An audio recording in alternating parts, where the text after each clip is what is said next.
Examiner उत्तर नहीं बल्कि शब्द देखना चाहता है कि कितना स्ट्रांगली, कितना पावरफुल आपके शब्द जो है वो सिलेक्शन है, कितने आपने बेहतर वर्ड को चूज़ किया है फॉर आंसर।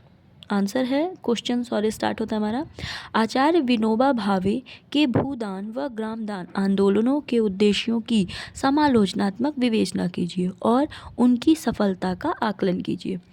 क्वेश्चन जो है वो हमने यूपीपीएससी पीसीएस के क्वेश्चन से स्टार्ट किया था, जहाँ पे कॉन्सेप्ट्स नहीं थे, डायरेक्ट क्वेश्चन होते थे, उसका आपको आंसर करना होता था। अब ये यूपीएससी के क्वेश्चन है, ये 2013 का है, हमारा हिस्ट्री जीएस फर्स्ट पेपर से। अब यूपीएससी के क्वेश्चन सॉल्व करने से क्या होगा, आपका उस क्वेश्चन का जो है वो कॉन्सेप्चुअल बेस पे जो है चीज़ें, प्रैक्टिस जो है वो स्ट्रांग होगा।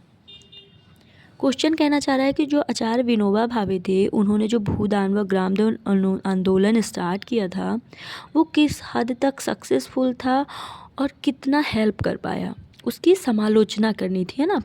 हर पॉइंट्स को क्लियरली बताना है। तो हमारा जैसे कि फॉर्मेट होता है, इंट्रो स्टार्ट करना है, देन बॉडी पार्ट है, देन कंक्लूजन। ये एक बेसिक फॉर्मेट है जिसको ही आपको सेलेक्ट करना है अपने आंसर राइटिंग को कंप्लीट करने में।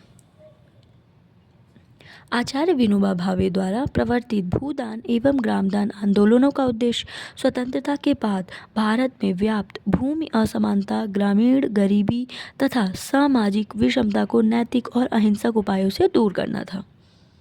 इसकी आवश्यकता इसलिए पड़ी थी, जैसे ही हमारा भारत स्वतंत्र हुआ, जो बहुत बड़े बड़े जमींदार थे, जिनके जो कि अंग्रेज़ों की वजह से काफ़ी सपोर्टिव हो गए थे, उन्होंने काफ़ी इनकम कर ली थी।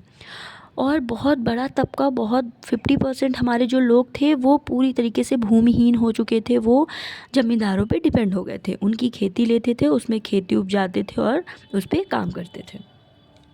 अब आवश्यकता पड़ी थी तो स्वतंत्र भारत के बाद सभी को एक जीविकोपार्जन देने की, क्योंकि हमारा जो भारत है वो कृषि प्रधान देश है, तो उस टाइम पे कृषि बहुत बड़ी जो है हमारी शक्ति मानी जाती थी।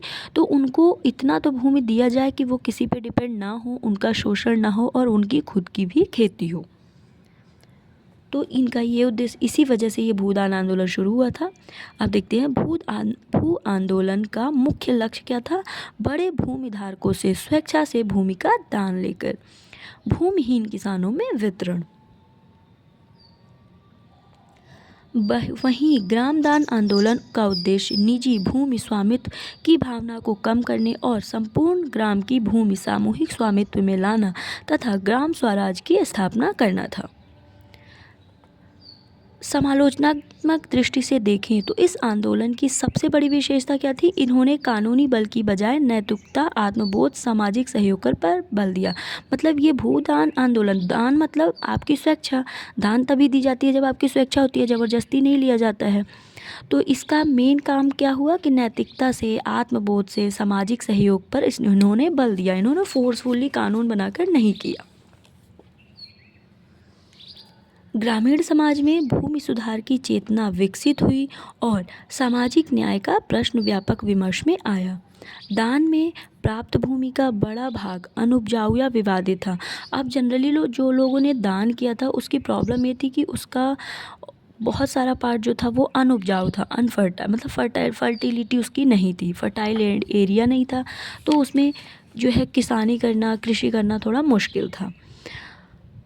उसके वितरण व अलेखीकरण के में प्रशासनिक कमजोरी रही। ग्रामदान की सामूहिक स्वामित्व की अवधारणा व्यवहार में व्यापक रूप से स्वीकार नहीं हो सकी। मतलब जिस उद्देश्य को लेकर काम किया गया था उसको कह सकते हैं कि 100% वो जो है वो सफल नहीं हुआ था। अनुपजाऊ भूमि थी, उसका अभी भी अभिलेखीकरण नहीं था, प्रशासनिक रूप से जो है वो पेपर वर्क नहीं हुआ था। तो ये सारी इसकी समस्याएं थी जो कि समालोचना है।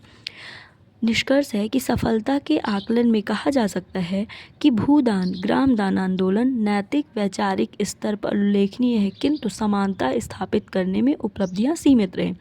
जो हम उद्देश्य लेकर चल रहे थे उसे स्थापित करने में जो है वो पूरी तरीके से सफल नहीं हो पाया। अब हम आते हैं नेक्स्ट क्वेश्चन पर। हमारा जो नेक्स्ट क्वेश्चन है ये भी मॉडर्न हिस्ट्री से है। स्वतंत्रता पूर्व व स्वतंत्रता के उपरांत, मतलब स्वतंत्रता होने के पहले और उसके बाद भारत में मौलाना अबुल कलाम आज़ाद के योगदानों की विवेचना कीजिए।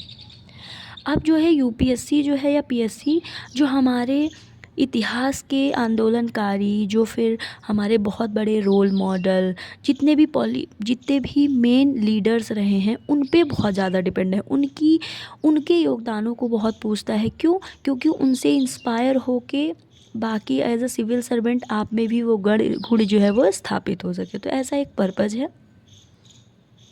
क्वेश्चन है, जान लिया कि मौलाना अबुल कलाम के योगदानों का विवेचना कीजिए। विवेचना करना है मतलब उनके जो प्रत्येक कार्य हैं उनके बारे में एक संक्षिप्त जानकारी और बताना कि उन्होंने क्या क्या उन्होंने योगदान दिए और वो किस तरीके से जो है वो सहयोग रहा है आंदोलन में। तो इंट्रो कि मौलाना अबुल कलाम आज़ाद स्वतंत्रता पूर्व तथा स्वतंत्रता उपरांत भारत के प्रमुख राष्ट्रवादी नेताओं चिंतकों में से एक थे। उन्होंने भारतीय राष्ट्रीय आंदोलन को वैचारिक दिशा देने में महत्वपूर्ण भूमिका निभाई। उनके कुछ योगदान हमने हाईलाइट कर दिए ताकि एग्जामिनर को पता चले कि हाँ आपको इनके बारे में भी जानकारी है। भूमिका थी, अल हिलाल अल बलाग जैसे पत्र लिखे, हिंदू मुस्लिम एकता का प्रचार प्रसार किया क्योंकि उन्हें पता था कि हमारी एकता ही हमारे स्वतंत्रता में काम आएगी। खिलाफत आंदोलन में भाग लिया, असहयोग आंदोलन में, सविनय अवज्ञा आंदोलन में इनकी भूमिका रही। गांधीवादी सिद्धांतों के समर्थक रहे हैं। शैक्षणिक संस्थाओं की स्थापना की जैसे जामिया मिलिया, यूजीसी, साहित्य अकादमी एट्सेट्रा। संगीत नाटक अकादमी स्थापना की थी। शिक्षा के अधिकार के पक्ष में थे, मतलब 14 वर्ष तक कम से कम एटलीस्ट शिक्षा तो बेसिक शिक्षा तो दी ही जाए। भारतीय राष्ट्रीय कांग्रेस के युवा अध्यक्ष बने। सांप्रदायिक राजनीति के विरोधी रूप में अखंड भारत के प्रबल समर्थक थे।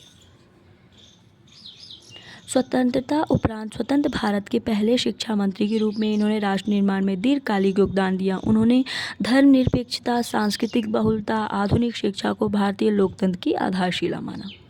अबुल कलाम आज़ाद का योगदान, अब ये निष्कर्ष है, स्वतंत्रता संग्राम में वैचारिक नेतृत्व, स्वतंत्र भारत में शैक्षिक एवं सांस्कृतिक संस्था निर्माण के रूप में बहुआयामी रहा, जिसने भारत को एक आधुनिक, उदार और समावेशी राष्ट्र बनाने में सहायता की।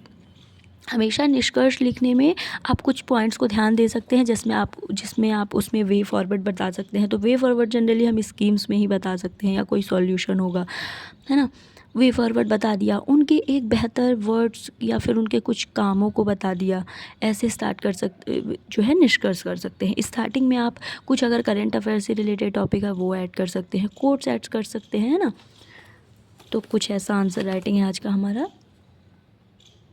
आई होप कि आपको हेल्पफुल है। Okay for today, thank you so much.